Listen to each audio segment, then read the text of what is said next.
So the first topic we are going to look at is good communication. People often class communication as speaking and your ability to speak in front of a crowd and public speaking, but actually it's so much more important than that, that actually good communication will benefit every interaction you have with everyone in your business or career and plays a huge role in your career potential, but also the success of your business. Communication isn't also just the way that you speak and how clearly you speak. It's your ability to communicate emotion. It's the way that you use your hands to kind of get across what you're trying to convey. It's your tone of voice, but it's also listening as well.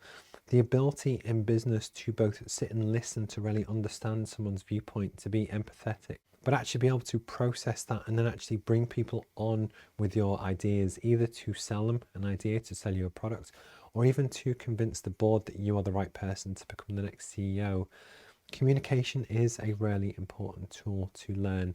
Some people will naturally be stronger than others, but actually the one thing to look at after your technical expertise to do whatever you want to do, really just becoming a nice, good listener that can work with different people and actually, again, change your communication style for different places.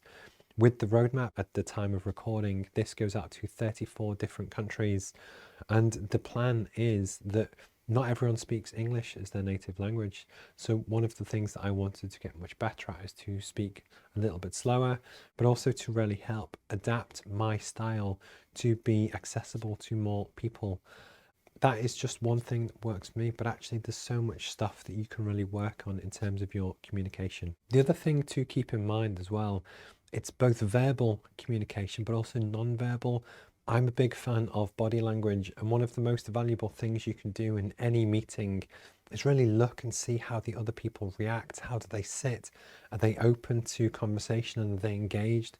Or are they very closed off and they're turned away and their attention is focused elsewhere? Often people communicate so much more than what they say with their words, and the more that you can learn about this and the different techniques, I promise it will make a massive difference so that you can tell if a meeting with a client is going well or going badly, or if you're having a tough conversation and the other person, even though they sound and they pretend to be listening, you can tell if they're closed off and their body language is negative towards you or what you're trying to do.